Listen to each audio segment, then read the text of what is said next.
Man, it has probably been the craziest week we have ever had for Elden Ring leaks. And so today it felt very good to be going back to that sense of normalcy and getting our ritual Friday Elden Ring tweet. And man, we got a good one today. And not only is the screenshot just absolutely beautiful, it presents a very good lore question that I really want to dive into today. And in addition to the new screenshot, we got a leak a few days ago that I have yet to cover here on the channel that also raises some very important questions regarding the lore. But now, as always, before we get into that, do me a favor and hit that subscribe button if you want to stay up to date with all the latest Elden Ring news, and join the Discord link in the pinned comment to be involved with one of the most active Elden Ring and Souls communities. Let me also mention real quick that yesterday I was on the Yggdrasil podcast with Ratatoskr and Lore Hunter, where we had a really good conversation about Elden Ring's marketing, the ongoing debate about the graphics, the whole PvP fiasco, and a lot of other things that I'm sure you're going to enjoy, so definitely go check that out. I'll have that video linked at the end, but now let's get into the good stuff. Today we were blessed with probably the most beautiful screenshot we've gotten so far. And can we just stop for a second and appreciate the vibe of this picture? I mean, this is just awesome.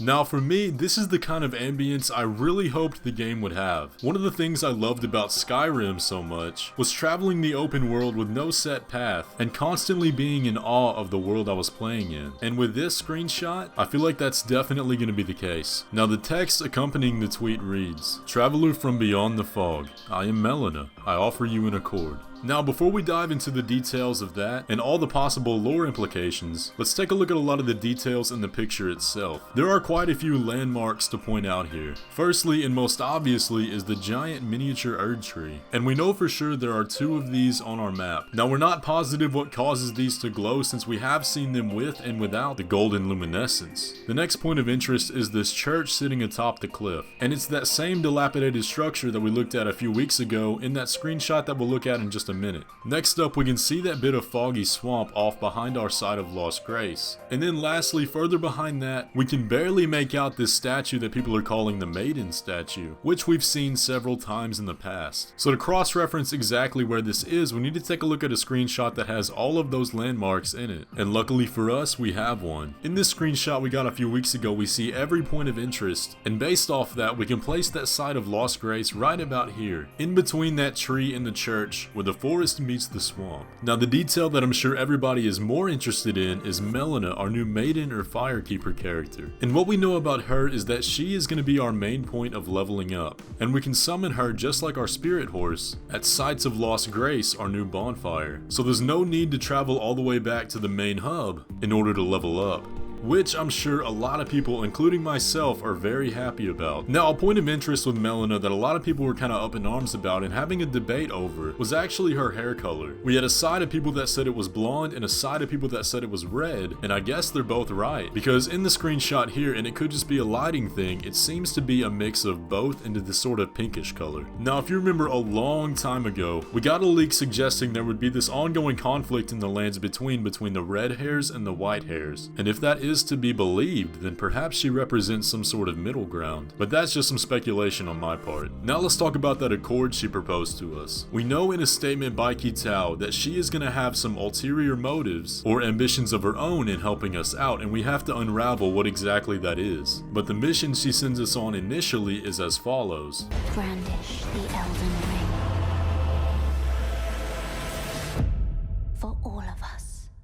Now it is incredibly uncertain what exactly brandishing the Elden Ring means. We know that the lands between was this perfect world before the shattering, and the source of that perfection was the Elden Ring itself. So the most obvious and linear conclusion that we can draw from this is to assume that our mission is to reclaim the shards of the Elden Ring, reform it, and thus restore the perfection of the lands between. But we always know that with FromSoftware, there's typically a catch. Now just from an objective viewpoint, we really have no context into what Melina's true ambitions may be. So anything beyond that is just currently speculation. So let's speculate a little bit. There's a theory that's been going around for a while that we covered on a video a few weeks ago, but I believe to be the best current idea as to what these ulterior motives could be in the realm of what we know so far. And that's important to note before we get into this. This theory relies heavily on characters, settings, and powers that we know so far, and there could be many more variables that affect this in the later game. So keep in mind as you watch this clip, this is only speculation and it is very limited by our current knowledge only from the trailers. So take a look. This comes from Wrath of the Gods and it says, Melina is Queen Marika the Eternal. I just have this feeling. Well, you're not the only one that feels that way. I know several other creators have mentioned that before, so let's dive into it. Now, what do we know about Melina? We know she's going to be our Firekeeper character that gives us our spirit horse in the beginning. Now, the game begins with us entering some kind of accord with Melina that we don't yet know the details of. We also know that she has some kind of ulterior motives in the matter that we'll have to decipher in the game. We also know that she has some kind of rot or disease going on in her right eye, and that's about the extent of our knowledge. As for the Queen, we know that she is the mother of the demigods who fought in a war known as the Shattering and now possess pieces of the Elden Ring known as the Great Runes, which gave them a tainted power. Now, aside from their names being excruciatingly similar, what other connections do we have? When we look at the lore of Queen Marika, many of us automatically assume that she has some kind of malevolent hand in the matter, but we don't actually have anything to suggest that. Now, we can assume that she was the ruler before the Shattering, since her name the Eternal suggests that, so for all we know, she could be on our side in stopping her children. Now, what about Melina? Now, if you watch my video breaking down the Celtic mythology that Elden Ring is based on, we know that Melina's story and situation is oddly similar to the story of Neve of Tirnanog. I'm not going to go into too much detail here, and I highly recommend you check out that video, but Tirnanog from Celtic mythology and the lands between are almost one-to-one. It's a land of eternal life of the gods that requires someone to cross a sea of fog on a spirit horse, which is exactly how the Tarnished got to the lands between. Now, in one legend, a character named Neve offers a man named Oshin a spirit horse, and together they cross the sea of fog into Tirnanog, where there they can enjoy eternal youth. Now, everything in the legend suggests that Neve was already eternal before meeting Oshin. So if we want to go with Melina's story being directly based on this, then her being eternal isn't far-fetched at all. For all we know, and as the evidence suggests, this could be Queen Marika the Eternal going by the pseudonym Melina and assisting the Tarnished in taking down her children and reforming the Elden Ring for whatever ulterior motives she has. Now, this is probably the most likely one for me to believe. Honestly, we have more evidence suggesting that she is Queen Marika than that she isn't. Now, I shared this theory around to some of you a while back, and the most common counter argument I got for it is that she's too young. And to that I would say, when we're dealing with immortality in a land of eternal life, wouldn't it make more sense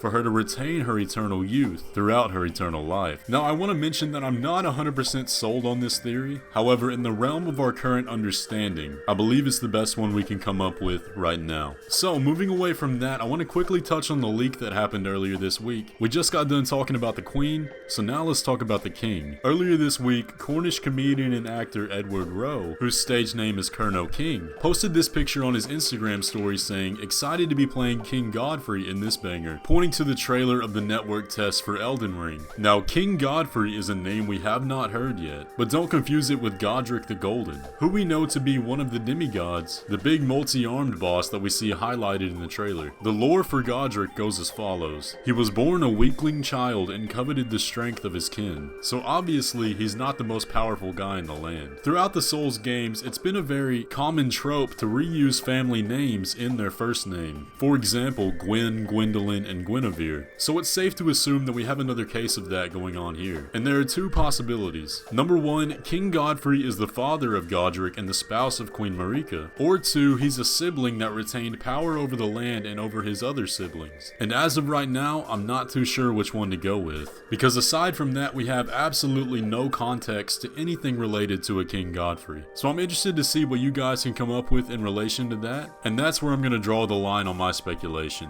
But anyways guys, that's where I'm going to end it. I hope you enjoyed the video. If you did, be sure to leave a like on it and subscribe if you're not already, and I'll catch you in the next one.